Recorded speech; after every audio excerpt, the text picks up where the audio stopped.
Hi, my name is Luigi Gonzalez, and my husband loves my husband's lover. Musta, ako si Vid Harper, ot mahal kong my husband's lover. Did I say that right?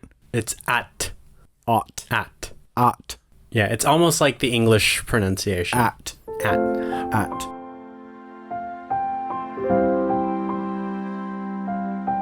So, we just came back from an out-of-country vacation. We went to Old Country. yes, if you follow us on Instagram, you already know that we were in the Philippines.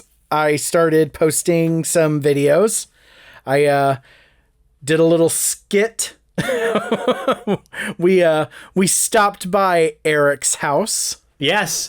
The things I do for content, people, that was, first of all, I already stick out like a sore thumb in the Philippines. I'm 6'2", heavy set. Red hair, white skin. I stick out like a sore thumb. So already it's odd when I just stand in front of a house. You can't tell in the shot, but there was a whole construction crew right behind us trying to figure out what we were doing. Didn't they clap? They laughed. They laughed. Yeah. I love them. Yeah, and I think I said something along the lines of like, gago ako, like. Did you recognize the house by the gate? No, Because I did. Well, and maybe because I pass that house all the time. Yeah, no, I didn't recognize it until I just believed you. Uh-huh.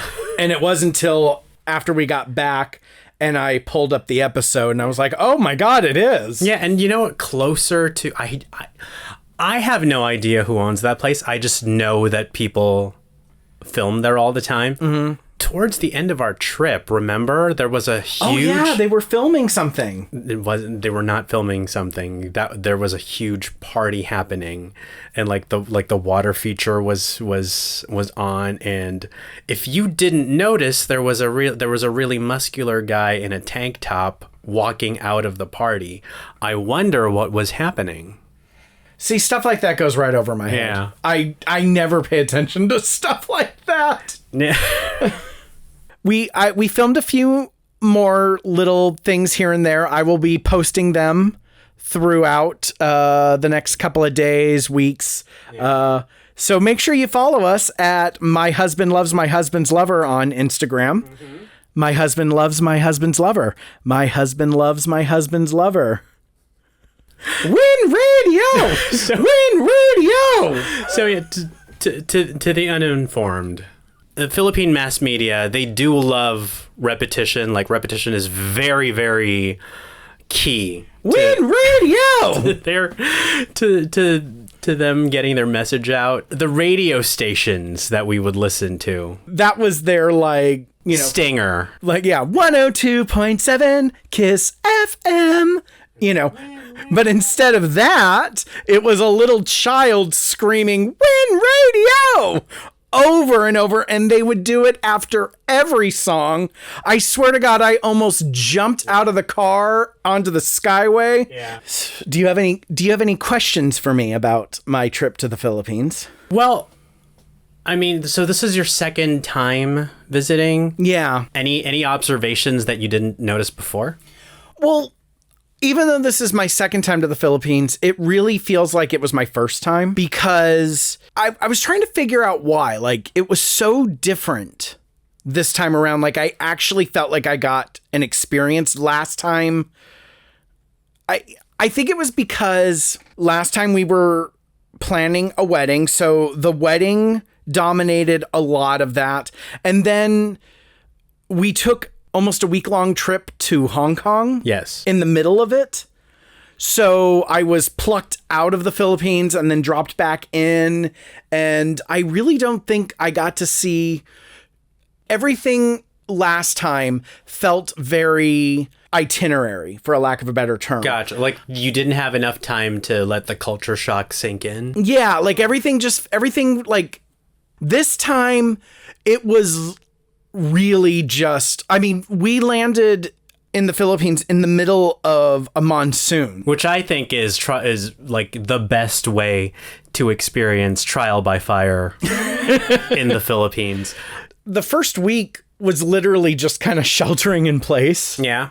But, I got to experience not just the places your family usually hangs out at, but like different places. Like we went to Lally Mall. Yeah. Which you said you'd never been before, right? I had never, and I did not realize, finding out about Lally Mall now, and it makes total sense. Lally Mall used to be a cruising spot for gays. I did not realize that. And a lot of people, like, when they hear stuff like, and this, I'm gonna be showing a lot of like societal bias on my social circles, and I'm not proud of this, but when you mention places like Lally Mall or like certain branches of Robinson's malls or like certain branches of SM malls, they would always say, you don't want to bring a white person there.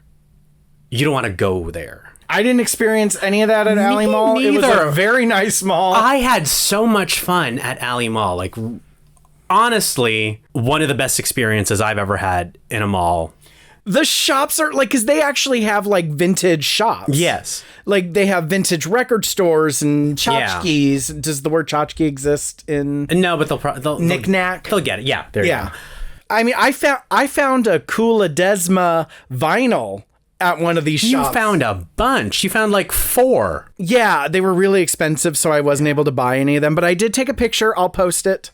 Oh, I mean, should I reveal this? No. Why not? You want? Okay, fine. You want to reveal? Because you know what? Go for it. Growing up as a gay in Manila, in the Philippines in general, there's a lot of repression, and there are a lot of there were so many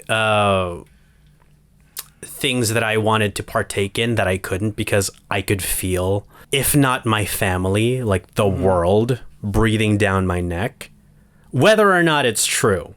Tell your story and I'll tell you why I'm hesitant, but okay. Go for it.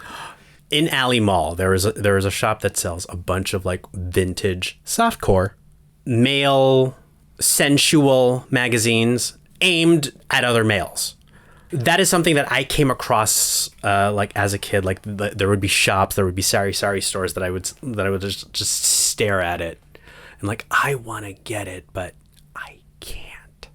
So now that not only do I have the money to do it, but I don't care who is breathing down my neck anymore. Breathe all you want. So I bought a bunch. I bought more than 10. But I feel like not only is it me like taking back the gay experience, but it's also like, I feel like an important, like they're important artifacts of Filipino gay history, Filipino gay pop culture. Yes, and? Yeah, the only reason why I'm like, do we tell people? Because I don't think you realize it, but especially with homophobia being what it is, I think one of the things that kind of irked me about the class culture in the Philippines was how everyone stuck their nose up at Lally Mall, and when we get there and it's fine, like the things that like I was being someone literally said, someone literally said this to me about Lally Mall. It's like, well, now you're really going to experience the third world. So someone saying that, and then we get there and it's a perfectly nice mall. In all honesty, I have been to much sketchier malls here in America. Yeah. And like I was the bathroom because here's how it's like one of the cleanest bathrooms. Yeah, but because here's how you really like when you get down to it. If the bathrooms are clean, if the bathroom has a bidet, you're in a great mall. You know, if it's clean, if it doesn't smell like pee, great mall. If there's a bidet. Yeah. Well, I understand where you're coming from with the like, I'm giving up shame. Yeah. But for some reason, I because of how misrepresented Lally Mall is, when to go there and see like not only a perfectly fine mall and actually a nice mall. Yeah. I know how alive and well homophobia is in the Philippines. So you kept doing it to people in the Philippines, like, we went to Alley Mall, it's perfectly fine. Also, I bought a ton of gay porn there.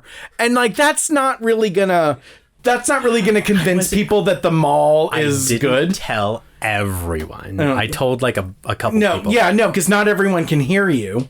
But I'm starting to wonder, because the more research I've done about Alley Mall, I do think that Alley Mall's reputation is actually linked to homophobia. Because, that tracks. Yeah. Because I've heard people mention that Alley...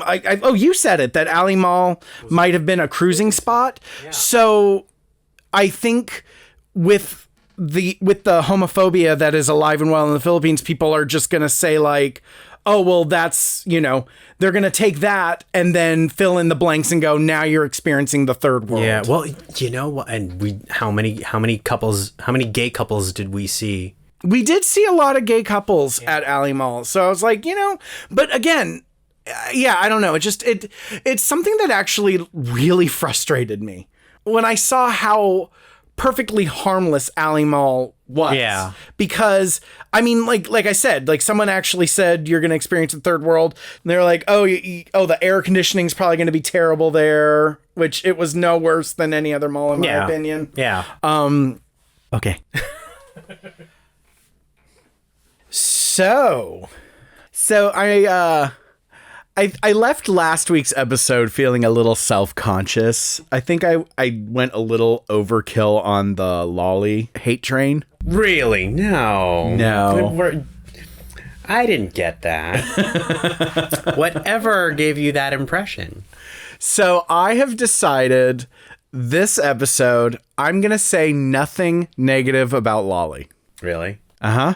I'm going to just keep it to myself. You guys know how I feel.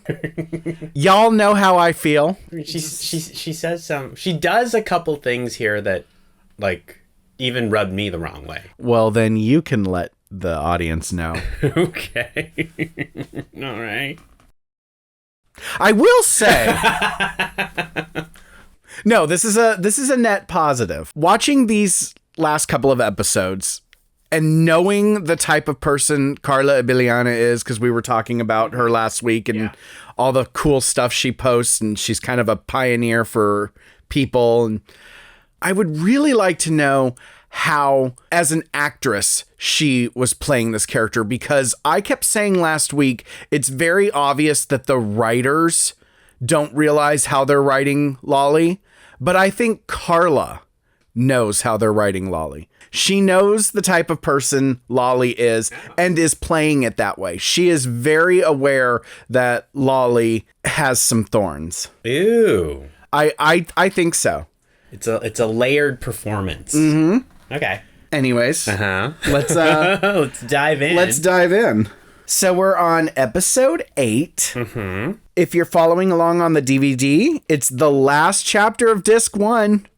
Disc 1, chapter 8. And then on YouTube, it's episode 5, starting around the 18-minute mark and ending around the 40-minute mark. Okay. So, the episode opens up with Lally talking to Armando and Elaine. She insists that moving out has nothing to do with them and that she and Vince just need to try to be on their own. I'm not going to say anything.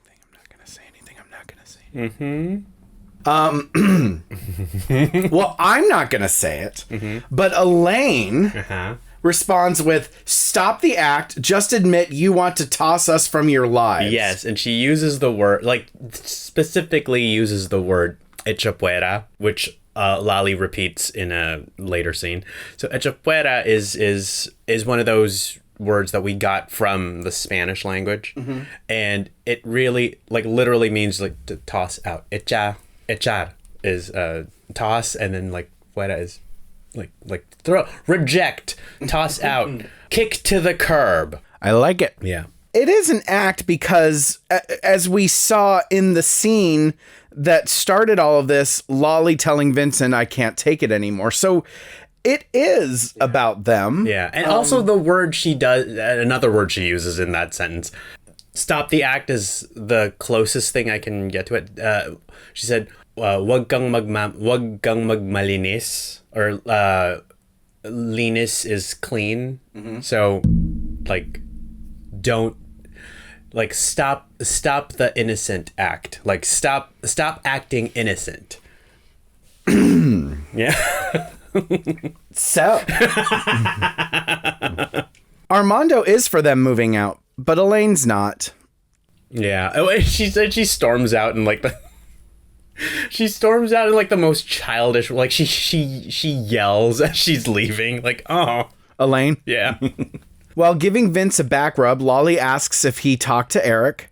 He says yes, and he's going to work on the house because he and Eric patched things up. Great. Take my advice. Don't burn bridges.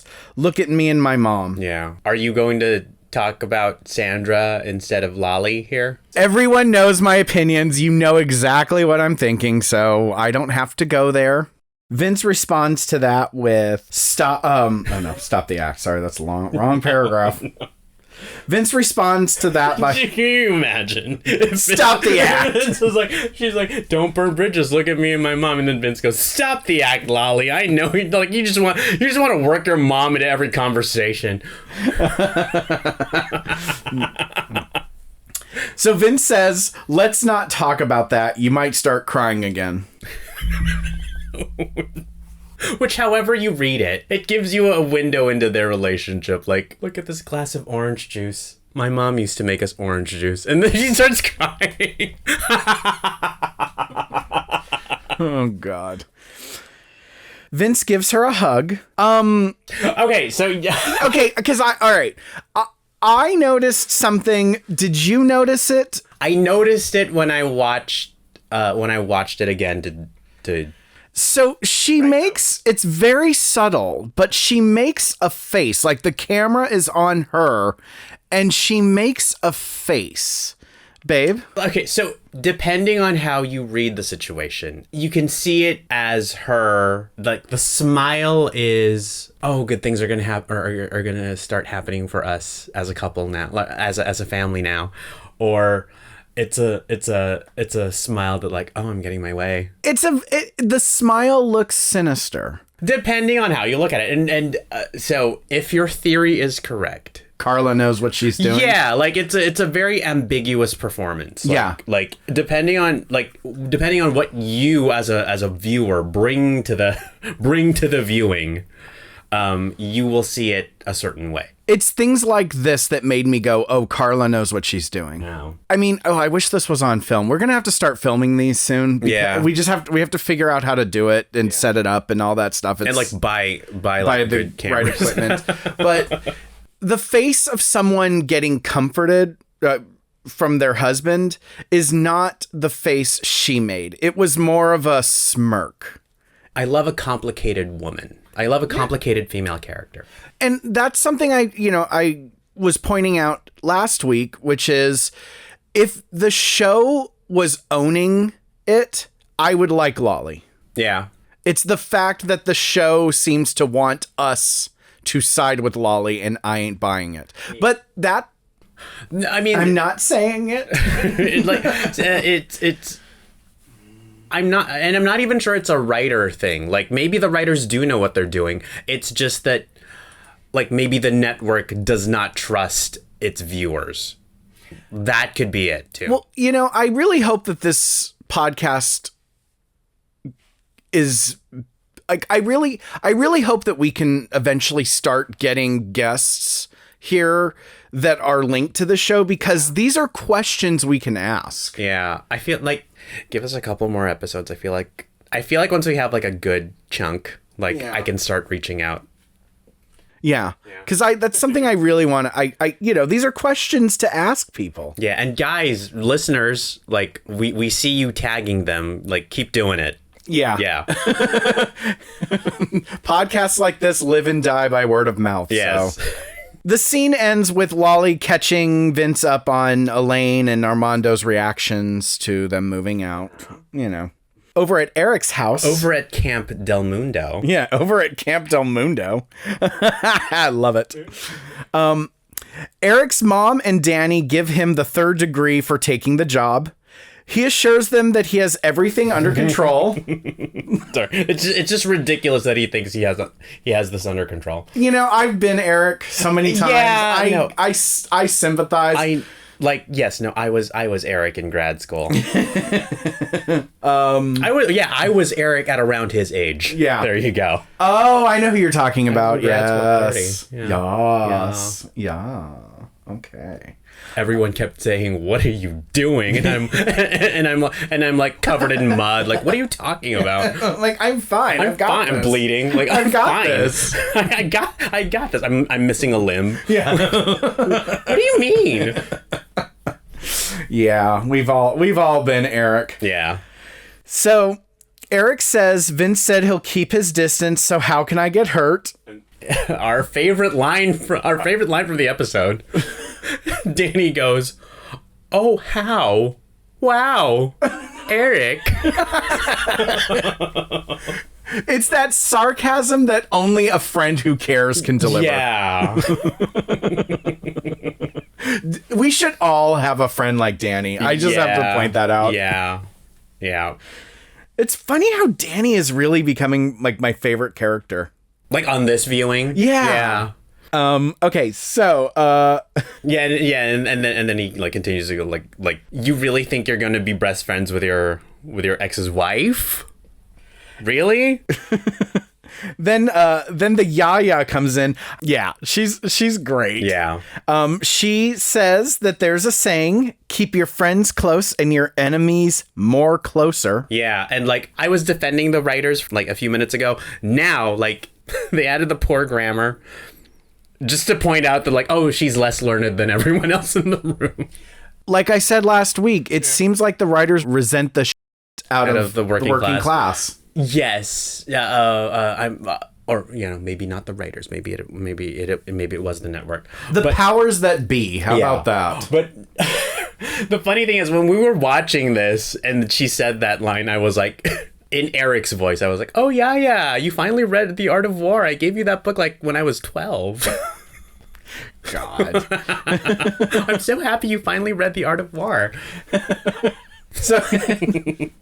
She's just so adorable. It makes everything funnier. Yeah. The scene ends with his mom asking Eric, please leave the project if it feels like you're getting hurt. Yeah. Foreshadowing, because he's not going to do it. Elaine is up in the middle of the night drinking, something a stable person does. And also like, so she ditches the jewelry, she ditches the bun, and like she's in this like beautiful chartreuse silk robe.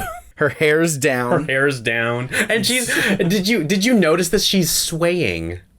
Like, yeah, like she's like, no, faster than that. Like she's swaying. Like there is a, like you can, this is where we see Koo's method. Like, she is swaying to the beat of a song in her head because she's drunk. Like, oh, right. This woman, I love her.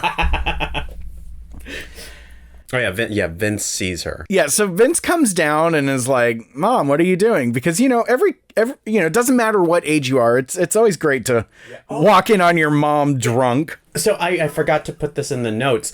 The way he said, like the thing he says to her implies that this is not the first night she's done it. Like, because he says, "You've been drinking every night." She responds, "I have to get drunk so I'll fall asleep the instant I lie down, so I don't have to count the days with you and my grandchildren." Or don't count the days that I have with you and my grandchildren. Like, she knows their days together are numbered. Like, my daughter-in-law is ripping my family apart. Now, I have a question. Yeah. Is this Elaine's baggage or is this a cultural thing?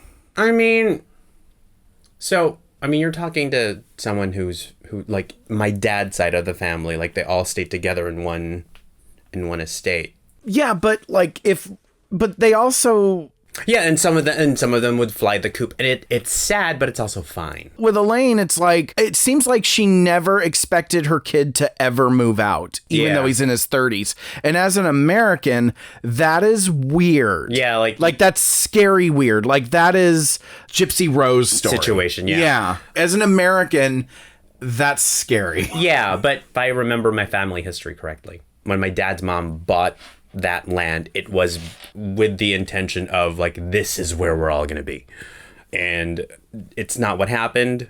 And while it was a sad day when they left, like, your grandma wasn't night drinking.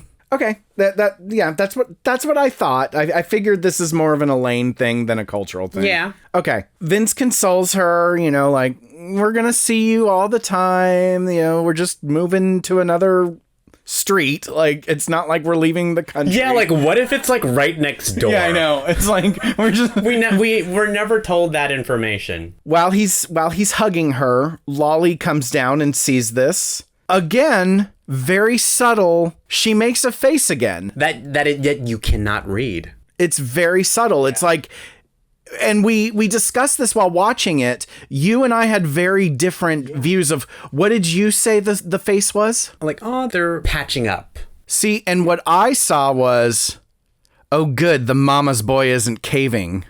We're moving out. Again, layered performance. Mm-hmm. Layered performance. These are complicated women. I love them. And I will not go on a tangent because this is an episode free of trashing Lally. Uh-huh. You should have like a Lally jar. Oh, like a swear jar where like every time I complain about her, I put money in. Oh, fiddly dee. Babe, by the time we hit the end of this podcast, we will be able to buy a plot of land. Yeah. The very next scene, she's at the empty plot of land telling Vince what she wants for her dream home. Mm-hmm. She's like, I want a master's bedroom with a walk-in closet, a playroom for the kids that Vince can also use as an office. Which, knowing those kids, I would laugh at her face. You want Vince to work in the same room as those two. I had notes about this, but this is a trashing Lally free episode. So I'm just gonna let you say what you want to say. Yeah. She also wants a big kitchen. Mm-hmm. To which Eric says the most, I want to say, casually sexist thing, but I feel like the way it's written, like he's speaking from experience. Like the women I've worked with. Like he says, women always want walk-in closets and big kitchens. Like, I don't know. I've met a couple women who like could not care less like how big their closets are or how big the kitchen is. Yeah. Lally gushes about how happy she is with Vince. She likes to do that. Mm-hmm. I pointed that out when we were watching last night. Like, she likes rubbing her successes in other people's faces. Like, I don't think she knows that she's doing it, but like, it's always like, look at me in my life. That is a very interesting opinion you have, babe. I will not elaborate on that. Okay. Because this is a Lally trashing free episode. So can we like read the exchange though? Because I wrote it down. Yeah. Okay. Do you want to be Lally or do you want me to do it? I'll be Lally. Okay. So Lally says something about her and Vince, like as a couple, and then Eric goes, "I didn't realize you two have been together for that long." Can you tell from my smile that even all these years, he somehow still keeps me swooning? I'm so lucky he married me. He's so sweet and loving. He really is the best husband in the world.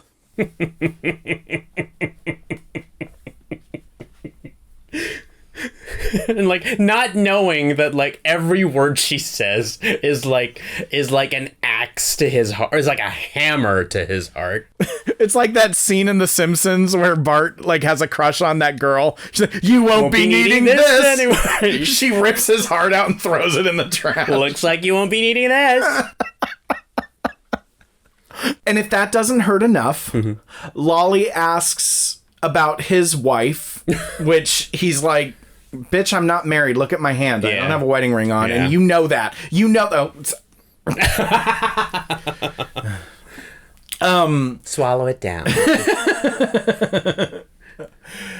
So he's just like, oh, I'm not married. And she's like, how can that be? You're so handsome and successful. And he informs her that he's not over his ex. And then she says the sweetest, non-bitchiest thing ever. Well, do you want to do it? Well, no, I mean, I'll say, I won't say it like word for word, but like he basically says, like he does that thing that he did last episode that like he's talking about Vince as if it's not Vince. Like we used to be together. I thought we were going to be together forever, but now he's with someone else. Well, he hid the pronouns. Oh, well, I mean, in Filipino, our pronouns are asexual. So Okay. So that is crafty work from the writers, I gotta say. Oh, I guess I haven't gotten to pronouns in my Tagalog lessons yet. Because that makes sense because asawa works for both. Yeah, they don't say husband or wife. Yeah, it's just asawa. Yeah, and there was a social media post about the inherent misogyny in the Filipino culture. Like if you go on Google Translate and you say they're a nurse, they're a doctor, so doctor siya, nurse siya, and you put it in English, it'll go he is a doctor, she is a nurse. Really? Yeah. Oh. Yeah. Well, I personally know a doctor and I personally know a nurse. The doctor I know is a woman. The nurse I know is a male. Yeah. Straight male. Straight male. So yeah, he basically tells Lally that, he's not over his ex. Lally says she'll pray for him and pray that his ex will come to her senses. Which, okay, I have to ask. I know that the Philippines is a very religious country. Yeah. In America, that's a very condescending thing to say. Like, I'm going to pray that your relationship, that you're going to find someone. No, this is okay. Yeah. All right. Because in America, that's a very, like, don't tell someone that you're going to pray for them to get laid. Yeah. Like, that's so, like, baduy. that is baduy. Yeah, I mean, yeah, in America, but yeah, I was raised Catholic. When someone says they'll pray for you, they they will, and they'll mean it. Okay. Yeah. In America, we pray for people that are like, we only say that if someone's like battling an illness or going through something like a real tribulation. You don't offer prayer to someone who's single. In the Philippines, you do. Okay. That's just okay. Yeah. So that's I'm glad we cleared that up because if this weren't a Lally trashing free episode. No, she was being very, very genuine. Okay. Yeah. At dinner, Lally talks about how Eric is going to decorate the house with feng shui. I hope they don't find a cursed mirror that gives them good luck. Yeah, and then kills people. Yeah, listeners, I did have VidWatch Feng Shui. And he loved it. Yeah, the first one was great. The second one could have been better. Much, yeah. So, back to the story at hand. Elaine asks why Lally is dealing with this Eric. What if the house comes out bad? Yeah, and it is more a dig on Lally than Eric. Why is Lally talking to this architect? Like she might make it look like her house. Yeah. Yeah, Elaine is a problem too, but she's also living in her misery. So it's a little easier to digest. Like this woman also night drinks because her son's going to move out. With a song in her head too. Like. That's what I mean. Like, so when people say like, why aren't you on Elaine as much? And it's like, because she's living through her punishment of being this person. And we'll deal with that in later episodes. Yeah. Lally doesn't even respond to that, but she does go, oh, you don't remember his best friend from high school, Eric Del Mundo? So Vince's parents are like, we never met an Eric. And, Vince has to jump in and he's like, I never brought any of my friends home. They were all afraid of my dad. Mm-hmm. Which makes sense. That does track. It does track. And you notice that they didn't dispute that and be like, why would they be afraid? Like, so Armando is violent. He's aware. But what I realized while watching this was Oh my God, Vince doesn't have any friends he hasn't. Last week, Luigi had a question regarding Vince's friends. Yeah, like are his friends all gay and exes of his? And I told him, hang on, they're going to address that. Yeah. This episode is when they do, where they all start to put the pieces together. I think it's even Vince's kids chime in. They're like, Tito Dave's not married. Eric's not married. Oh, because Lally has to point out that Eric is single and how sad that is. Yeah. And I think it's Armando's like, are any of your friends married? They're all in their 30s. That's weird. So Lally jumps in and's like, oh, so-and-so's married. But like, I'm assuming that's like his coworker at the car dealership. Yeah. The guy with a shaved head. Yeah. So it's like, that's not a friend. That's an acquaintance. So Vince basically like diffuses the situation. It's like, how about we just eat? In Eric's backyard, he burns all his keepsakes of Vince in this very long, very sad scene with a Janelin Varai song playing. Yes, they're playing that other song. I don't remember if they played "This Is Not Goodbye" on the YouTube version. On the YouTube version. Oh, it probably. Yeah. I think the YouTube version only plays that song. Yeah. Regardless, the scene is sad. He's burning everything. The next day. Okay, so so a little peek behind the curtain. So how we do these episodes, we watch it together, and then Vid makes notes, and then I separately make my own notes while watching the YouTube version on my own. I gotta point out, this scene is the most watched of like the video. Like really, you know how like, you can see where it peaks. Yeah, and we're about to find out why. Okay, so Vicky and Lally are getting their nails done. Vicky tells Lally that she has her eyes set on Eric. Lolly's like, Eric is immune to your charms. He's too much of a goody-goody. Vicky goes, excuse me, only gay men are immune to my charm. Objection. I know. What was so funny about that is while we were watching this at the exact same time, Luigi and I just both go, I object. Yeah, objection, Your Honor. It's like, if there's any group of people that would not be immune to your charms, it's gay men. Yeah. Like it is the complete opposite of what she said. Like the reason, like, well, I don't think she's self-aware. Yeah, no. This woman is not self-aware. If she were self-aware, she would have more gay friends. Yeah. Yeah. I mean, because it seems like straight men would be turned off by her because she's a lot. Gay men are like, this woman is fabulous. Yeah, like gay men are going to be swarming her, taking notes. Right. She then says that she suspects that Eric might be gay. Lally says, oh, you thought that about Dave too. They're too masculine to be gay. Barf. Vicky then goes on a rant about straight acting gay men and how they usually end up alone and miserable or something like that. What does she say? When gay men are closeted at work, they seem more trustworthy. Which, again, I object. Whether or not they can pick up on someone's, like, effeminate, like if they're effeminate or not, they can pick up on, like, when you're lying. So if you are closeted at work, there will be like a handful of people who are like, there's something off with you. Yeah. Like there's something like, I don't like if there's anyone not to trust, it's the guy keeping secrets. Yeah. This scene is set to a clip of Vince at work while Eric stops traffic to look at him. Now you said in the notes that he's spying on him. I'm assuming that wasn't the case. I mean, spying in the sense that like Vince doesn't know he's there. I think it was he coincidentally drove down that street. Like he had no choice. I don't know about that. Like the parking on Manila Bay, that's more innocent than this, because if like we both made a vow, like a promise to like stay away from each other's lives. You take the long way to work? Yeah. That's fair. Also, he did stop traffic because that is like he did not like it, that's a two-way street. You don't park there. That's a Shirley Temple observation because like the cars don't honk or anything. So I think it was just for the shot, not he was literally holding up traffic to look at him. I mean, I don't think they were taking audio for that scene because it's set to a voiceover from Vicky. Oh my God. I'm going to start turning into a lane and you're going to catch me at 3:00 in the morning with a bottle of schnapps. Swaying to a beat in your head. Swaying to one more try.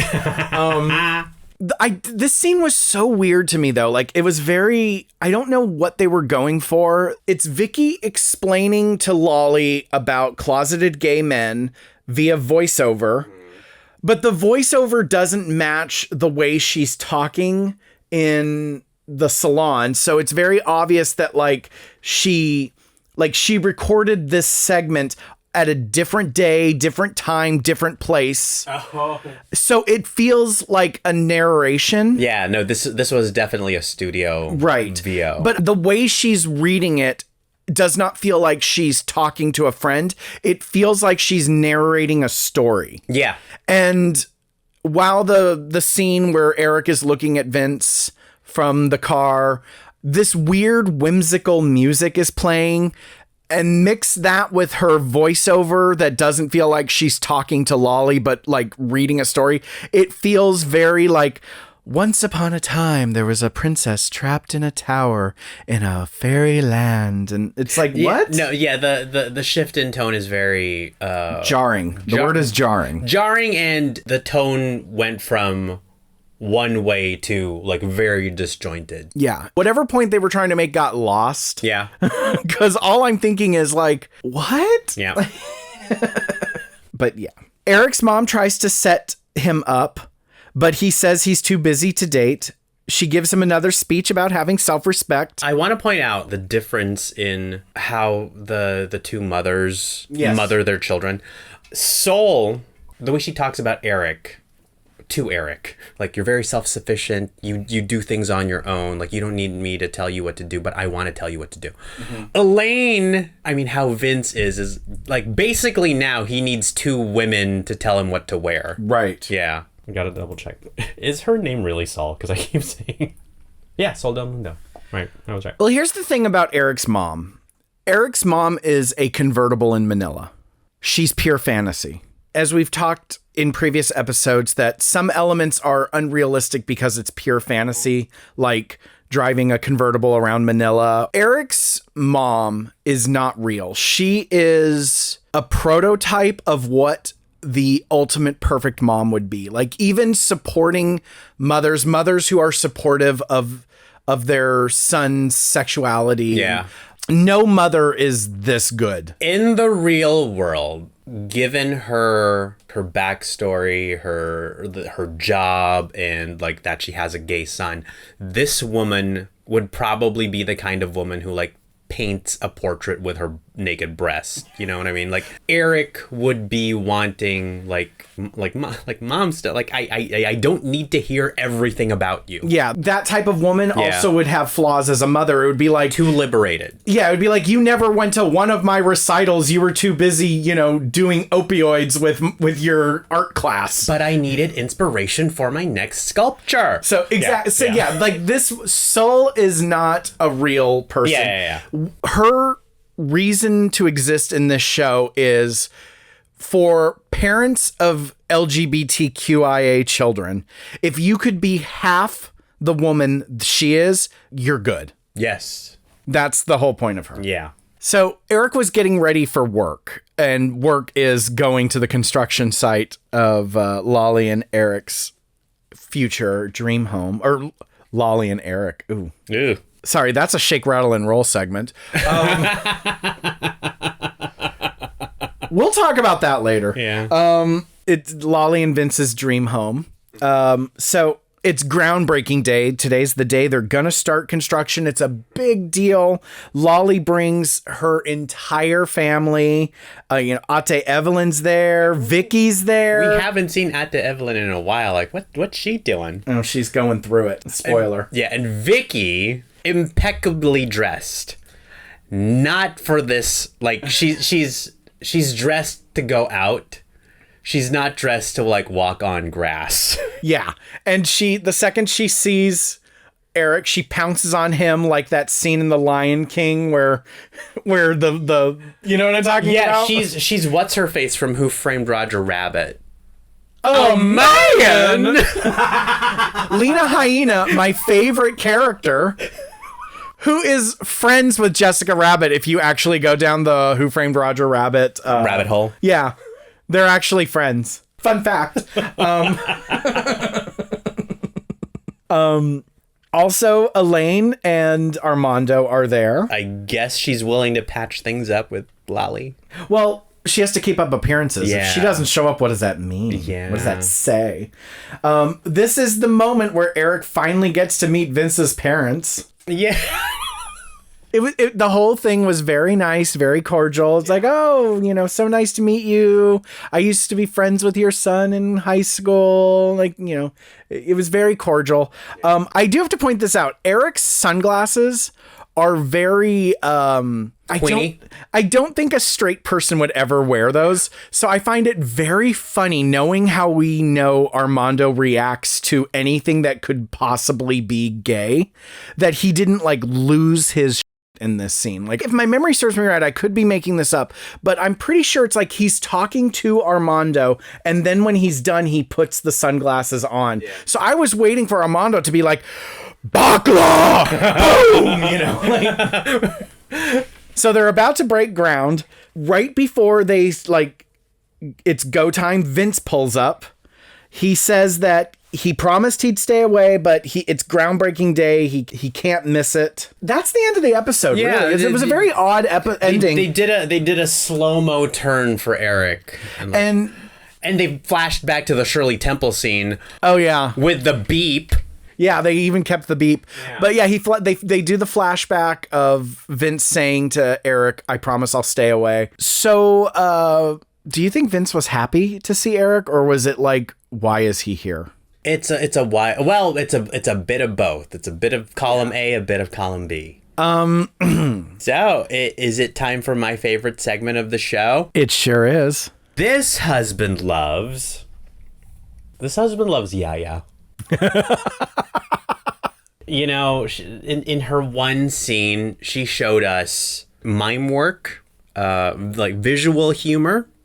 She showed us that she is a little more learned than the writers seem to think. And she is also there. She is a very important part of Camp Del Mundo. Yes. What do I love? This husband loves... What do I love about this episode? It's a weird episode. It is a weird episode. Not that I didn't like this episode. I actually liked this episode a lot, but there wasn't a lot that stood out that made my heart flutter or...